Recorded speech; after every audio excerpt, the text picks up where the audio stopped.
সম্মানিত সভাপতি জনাব আবু বকর সিদ্দিক মাস্টার, প্রধান অতিথি হিসেবে উপস্থিত হয়েছেন বগুড়ার কৃতি সন্তান, এক সময়ে রাজপথ কাঁপানো নেতা, বগুড়া জেলা বিএনপির সংগ্রামী সাবেক সাধারণ সম্পাদক, বাংলাদেশ জাতীয়তাবাদী দল বিএনপির কেন্দ্রীয় নির্বাহী কমিটির অন্যতম সদস্য, প্রিয় নেতা জনাব জয়নাল আবেদিন চান ভাই, উপস্থিত বিভিন্ন পর্যায়ের নেতৃবৃন্দ, বিএনপি ও সকল অঙ্গ সহযোগী সংগঠনের সকল পর্যায়ের নেতৃবৃন্দ, সম্মানিত ভাইয়েরা, সবাইকে সালাম, আসসালামু আলাইকুম।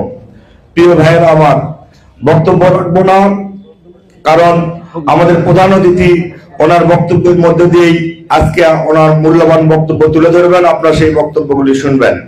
আমি শুধু আপনাদেরকে বলতে চাই যে আমরা দীর্ঘদিন ধরে কষ্ট করেছি, সবাই আমরা কষ্ট করেছি। আজকে আমাদের সামনে সুদিন আসছে ইনশাআল্লাহ।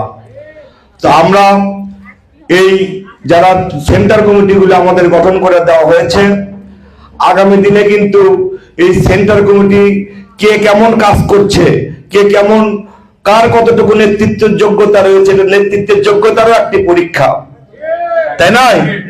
যেহেতু আগামীতে সম্মেলন হবে, তখন আপনারা যারা আপনাদের যোগ্যতা প্রমাণ করতে পারবেন, আমার বিশ্বাস সম্মেলন নেতৃবৃন্দ আপনাদেরকে বিভিন্ন জায়গায় দায়িত্ব দেবে ইনশাআল্লাহ। তো যার কারণে আপনাদের আমাদের মহিলা দলের নেতৃবৃন্দরা অনেক ভালো কাজ করছেন, ওনারা বাড়ি বাড়ি যাচ্ছেন, ঠিক তেমনি যুব দল, ছাত্র দল, স্বেচ্ছাসেবক দল, কৃষক দল, শ্রমিক দল, সবাই মিলে আপনারা এই কাজগুলো করবেন। আমরাও সবাই করছি। আমাদের আর ঘরে বসে থাকার সময় নেই।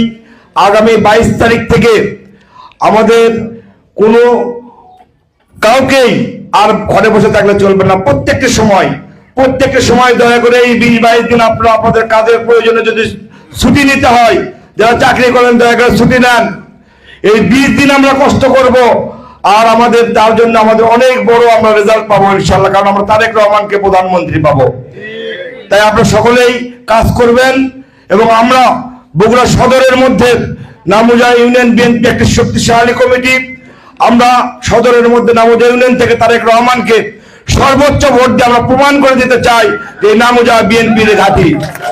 আপনারা সেই চেষ্টা করবেন, এই আশা প্রত্যাশা রেখেই আমার কথা বলা শেষ করছি। সবাইকে ধন্যবাদ। আসসালামু আলাইকুম।